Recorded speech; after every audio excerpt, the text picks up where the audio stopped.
Hello to all the nostalgia lovers out there. In this video, we will take a trip to Los Angeles in the 60s and look at 13 things that could be found on its streets, from Psycho posters to mini skirts on girls in go-go boots. Sit back and watch the video to the end. What you will see today will not leave you indifferent. Psycho.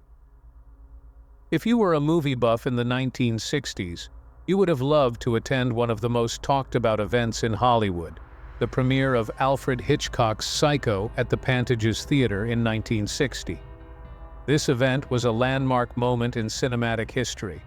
The movie Psycho was a groundbreaking movie that pushed the boundaries of suspense and horror. The premiere was attended by a star-studded audience, including Hollywood's elite and impatient fans, who lined the streets hoping to see their favorite celebrities. In anticipation, the audience knew that Hitchcock had asked that no one be allowed into the auditorium once the movie began, a tactic designed to maintain tension. The movie's shocking twists and turns, especially the infamous shower scene, left audiences gasping and established Psycho as a groundbreaking masterpiece. The Pantages Theater, with its lavish Art Deco design, was the perfect backdrop for this historic event, cementing its place in Hollywood legend. The premiere night was not just a screening of the movie, but a cultural phenomenon that set new standards for the thriller genre. The premiere of Psycho at the Pantages Theater remains a defining moment in film history, showcasing Hitchcock's genius and forever changing the perception of horror films. Now let's move on to explore another exciting event that impacted 1960s Los Angeles. Surfers. Are you a fan of surfing? If you were walking the sunny streets of Los Angeles in the 1960s, you'd probably encounter groups of surfers heading to the beaches with their boards, embodying the carefree and adventurous spirit of that era. In the 1960s, surf culture experienced an explosion in popularity, especially in Southern California. Los Angeles beaches such as Malibu, Venice, and Huntington Beach became iconic places where surfers caught waves. Young surfers with sun-bleached hair and tanned skin dressed in shorts and wetsuits were a common sight as they moved around the city with their longboards strapped to their cars or carried under their arms. Surfing wasn't just a sport, it was a lifestyle that included unique lingo, music, and fashion. Bands like the Beach Boys celebrated the culture with their surf rock music that captured the essence of the coastal lifestyle. The surf scene fostered a laid-back, community-oriented mood, attracting not only those who wanted to ride the waves, but also spectators who enjoyed the atmosphere on the beach. Surfing competitions and beach parties further cemented surfing as a central part of Los Angeles youth culture in this decade. The vibrant surf culture of the 1960s left an indelible mark on Los Angeles, influencing fashion, music, and lifestyle. As we look back on those sun-soaked days, let's explore another interesting aspect of Los Angeles life during this pivotal decade. I hope I managed to energize you with the drive and energy of this crazy time. It's about time you put a like and subscribe to the channel. It's very supportive. Thank you. Pan Pacific Auditorium. If you were walking the streets of Los Angeles in the 1960s, you might have noticed the Art Deco Pan Pacific Auditorium. This architectural gem held a prominent place in the city, known for its unique style and cultural significance. The Pan Pacific Auditorium, which opened in 1935, was a landmark example of Art Nouveau architecture. Designed by architects Welton Beckett and Walter Werdeman, it features 4 soaring towers and sleek, curvilinear lines that epitomize the futuristic design trends of the era. Located in the Fairfax neighborhood, the hall served as a major venue for sporting events, concerts, and political events. Throughout the 1960s, it hosted numerous events that attracted large crowds, from hockey games to roller derbies. The building's unique design made it a popular setting for movies and television shows, cementing its status as a Los Angeles landmark. Despite its fame, Pan Pacific Auditorium fell into disrepair by the late 1970s and was destroyed by fire in 1989. Its loss was deeply felt by the community, prompting a push to preserve other historic structures in the city. Crypts. The people of Los Angeles in the 60s were faced with a whole new phenomenon. Organized crime originated from the ghetto. It was the Crips gang. This gang began to have a significant and lasting impact on society. The Crips gang was founded in 1969 by Raymond Washington and Stanley "Tookie" Williams in South Central Los Angeles. Originally established as a small neighborhood gang to protect local African American communities, the Crips quickly evolved into a larger and more organized criminal group. Their distinctive blue clothing and hand signs became well-known symbols of their identity. During the late 1960s and into the 1970s, the Crips expanded their territory through intimidation and violence, often clashing with rival gangs such as the Bloods. The gang's activities included drug dealing, robberies, and other illegal operations, which contributed to the increase in crime and instability in South Central Los Angeles. Despite their criminal activities, the Crips also played a complex role in their community, at times providing protection and a sense of belonging for disenfranchised youth. The gang's influence continued to grow, making it a significant and controversial part of Los Angeles history. The emergence of the Crips in the late 1960s marked the beginning of a new era in the Los Angeles gangster landscape. After considering their profound influence, let's take a look at what else could be found in this iconic city in the 60s: Beatles concerts. If you were a music fan in the 1960s, you would probably have been thrilled to meet the Beatles during their 1964 U.S. tour. Walking the streets of Los Angeles, you might have encountered fans eagerly waiting to meet the Magnificent Four. The Beatles' 1964 U.S. tour was a turning point in music history, sparking Beatlemania across the country. When John, Paul, George, and Ringo arrived in Los Angeles, the city was electrified with anticipation. Their performances at the Hollywood Bowl on August 23 and 24 drew huge crowds, demonstrating their undeniable influence and popularity. The band's arrival at Los Angeles International Airport was greeted by throngs of screaming fans, and their stay at the luxurious Ambassador Hotel became the epicenter of fan activity. Wherever the Beatles went, enthusiastic fans and media followed them, conveying the spirit of an era characterized by exuberant youth and cultural change. The concerts themselves became historic not only because of the music, but also because of the energy and eagerness of the audience. Songs such as "Twist and Shout" and "A Hard Day's Night" echoed through the city, cementing the Beatles' status as a cultural icon and leaving an indelible mark on Los Angeles. The Beatles' 1964 U.S. tour, particularly their stop in Los Angeles, remains a legendary chapter in the city's cultural history. Let's move on from Beatlemania to the next amazing item: ice cream vendors. If you were tired of the heat in Los Angeles in the 1960s, one of the lifesavers you might have encountered were ice cream vendors with carts. These vendors were a favorite part of the city's vibrant street food culture, offering a sweet treat to cool off from the heat. Ice cream vendors with carts were a common sight in Los Angeles neighborhoods in the 1960s. These vendors, often immigrants, moved through the streets with their brightly colored carts, ringing bells to announce their arrival. The carts contained a variety of frozen treats, including ice cream bars, and traditional Mexican paletas. Children and adults flocked to the carts, eager to choose among the flavors. Popular choices ranged from the classic chocolate and vanilla to more exotic options such as mango and tamarind. The ice cream vendors were an affordable luxury. A treat cost only a few cents. Their presence created a sense of community and joy in the neighborhoods they served. In addition to selling ice cream, vendors often formed friendships with their regular customers, becoming familiar and welcome figures in their daily lives.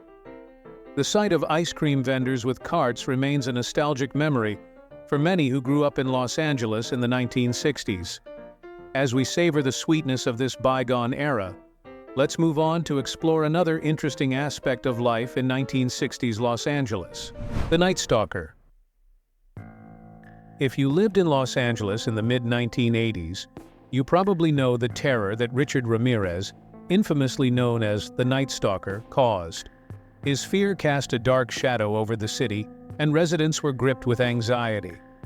Richard Ramirez, the Night Stalker, was a serial killer who terrorized Los Angeles from 1984 to 1985. His criminal activities included a series of home invasions, murders, and sexual assaults, mostly against women and couples. Ramirez would break into homes late at night, hence his nickname, and his brutality shocked the entire city. He left satanic symbols at crime scenes and showed no remorse, which further terrified people. His attacks were chaotic, making it difficult for law enforcement to predict his next move. An intensified hunt for the criminal led to his capture on August 31, 1985, when he was recognized and apprehended by civilians in East Los Angeles.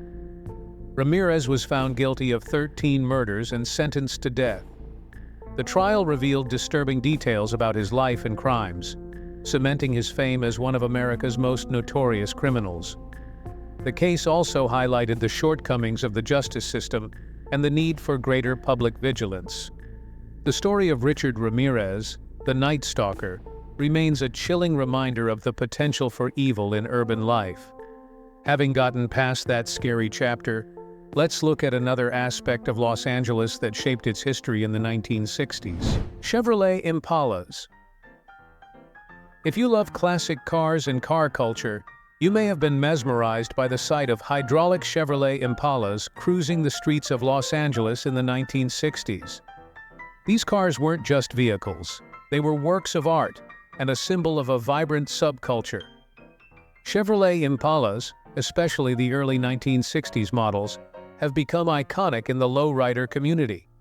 These cars were known for their long, sleek lines and wide bodies, making them ideal candidates for customization. Lowriders often installed hydraulic systems on their Impalas, allowing them to raise and lower the car at will and even make it bounce. This modification was not just a technical marvel, but a form of artistic expression and cultural identity. Lowriders, especially in neighborhoods like East Los Angeles, use their cars to showcase intricate paint jobs, custom interiors, and detailed chrome trim. The lowrider culture, deeply rooted in the Chicano community, epitomized pride, creativity, and a sense of community.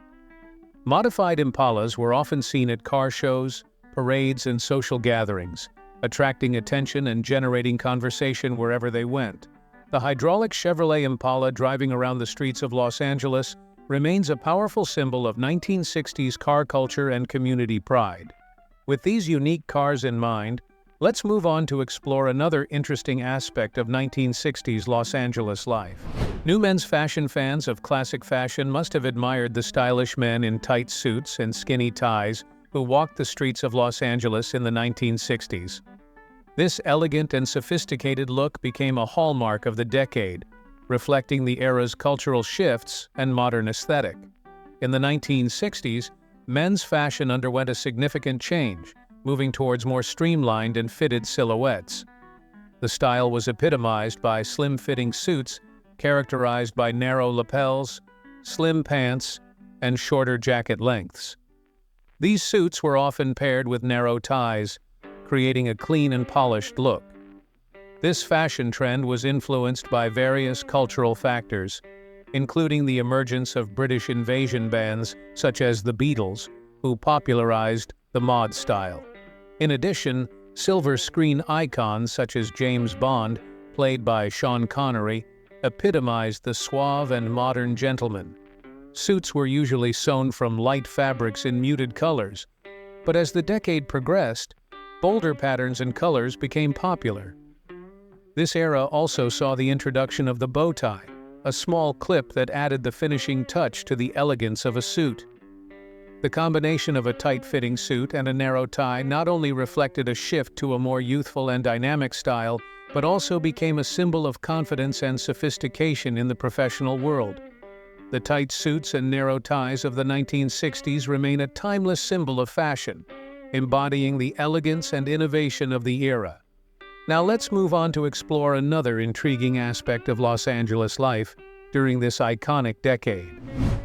The Zodiac. If you lived in California in the late 1960s and early 1970s, you were probably aware of the fear and secrets surrounding the Zodiac Killer. This infamous criminal terrorized the region, leaving behind a legacy of unsolved murders and cryptic messages. The Zodiac Killer is one of the most infamous and mysterious serial killers in U.S. history. Operating primarily in Northern California between 1968 and 1969, the Zodiac Killer claimed responsibility for at least 5 confirmed murders, although he boasted of killing 37 people. His victims included young couples and a lone cab driver, whom he killed in places such as Vallejo, Benicia, Lake Berryessa, and San Francisco. The killer taunted police and the public by sending a series of cryptic letters and ciphers to local newspapers, demanding that they be published. These letters often contained details that only the killer could know, as well as the signature symbol of the cross circle. Despite an extensive investigation and multiple suspects, the Zodiac Killer was never caught, and his identity remains unknown to this day.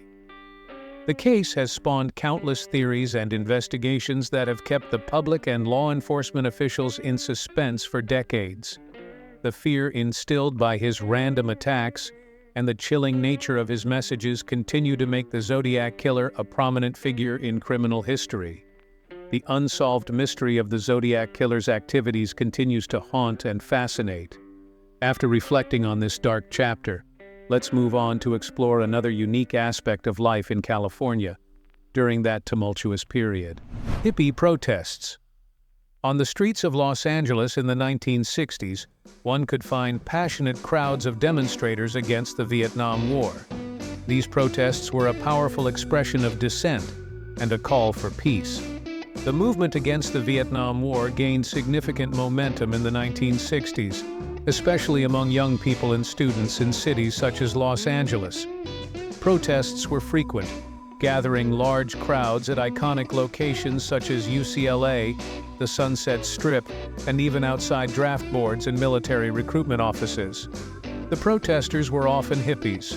They wore long hair and clothes made of natural materials such as cotton and linen. Their style was loose and comfortable, with colorful psychedelic patterns, embroidery, and appliques. They favored long skirts, dresses, loose shirts, vests, and flared jeans. They often adorned themselves with beaded necklaces, bracelets and rings, and wore sandals or went barefoot. Hippie clothing expressed their desire for freedom, peace, and harmony with nature, as well as their protest against traditional social norms. Demonstrators from all walks of life, including hippies, veterans, civil rights activists, and ordinary citizens, gathered to express their opposition to the war. They carried signs with slogans such as "Make Love, Not War," and "Bring Our Boys Home," and staged sit-ins, marches, and drills. The protests often featured celebrities such as Joan Baez and Martin Luther King Jr. speaking on the moral and political implications of the war. Music, poetry, and other forms of artistic expression played an important role at these gatherings, uniting participants in their common cause. Despite police repression and sometimes violent counter-protests, the anti-war movement continued, eventually influencing public opinion and contributing to the withdrawal of U.S. troops from Vietnam. Demonstrations against the Vietnam War became a defining aspect of the 1960s, demonstrating the power of collective action and the enduring spirit of activism. As we reflect on this important chapter, let's consider another unique element of Los Angeles life during this transformative decade: Watson Riot. If you were in Los Angeles in the summer of 1965, you may have witnessed the tumultuous and significant events surrounding the Watts riots. This uprising was a pivotal moment in the city's history, reflecting deep-rooted social and racial divisions. The Watts riots broke out on August 11, 1965, in the Watts neighborhood of Los Angeles. The catalyst was the arrest of African-American motorist Marquette Fry by a white California Highway Patrol officer on suspicion of driving under the influence of alcohol. The situation quickly escalated into a confrontation between police and local residents. Over the next 6 days, the riots spread and involved thousands of residents. The riots were accompanied by mass looting, arson, and clashes with law enforcement. Some 34 people were killed, more than 1,000 were injured, and about 4,000 were arrested. The National Guard was called in to restore order. The riots caused about $40 million in property damage, highlighting the severe economic and social disparities in the area. The Watts riots were a response to systemic problems such as poverty, unemployment, inadequate housing, and police brutality. The event brought national attention to the struggle for civil rights and the urgent need for social and economic reform. The Watts riots of 1965 left an indelible mark on Los Angeles, sparking discussion and action to address racial inequality and improve community relations. With this momentous event in mind, let's move on to explore another intriguing aspect of Los Angeles life in the 1960s: miniskirts and go-go boots. Men who love retro must have been fascinated by the sight of women in miniskirts and go-go boots walking the streets of Los Angeles in the 1960s. This iconic look became a defining feature of the youthful and rebellious style of that era. Write the word go-go in the comments. That way you'll show everyone that you did well and watch the video to the end. The mini skirt, introduced by British designer Mary Quant, came to symbolize the fashion revolution of the 1960s. This daring short skirt, often combined with bold patterns and bright colors, represented a significant departure from the more conservative styles of previous decades. Along with the mini skirt, the look was complemented by go-go boots, characterized by knee length and low heels. As a rule, they were made of shiny synthetic materials such as vinyl or patent leather, which gave the ensemble a futuristic twist. This fashion trend was popularized by young women who embraced the freedom and empowerment it symbolized. This look was often seen in clubs and dance halls, where the practicality of the boots allowed for energetic dancing. Icons such as Twiggy and Brigitte Bardot helped the miniskirt and go-go boots gain worldwide fame. The trend was more than just clothing. It was a statement of individuality and liberation, reflecting the broader cultural shifts of the 1960s, including the women's liberation movement and the rise of youth culture. The combination of miniskirts and go-go boots remains a nostalgic emblem of 1960s fashion, embodying the spirit of change and innovation of the decade. That's all for now. Give us a like, subscribe to our channel, and check out our other videos, like the one about New York in the 50s. Best of luck to you.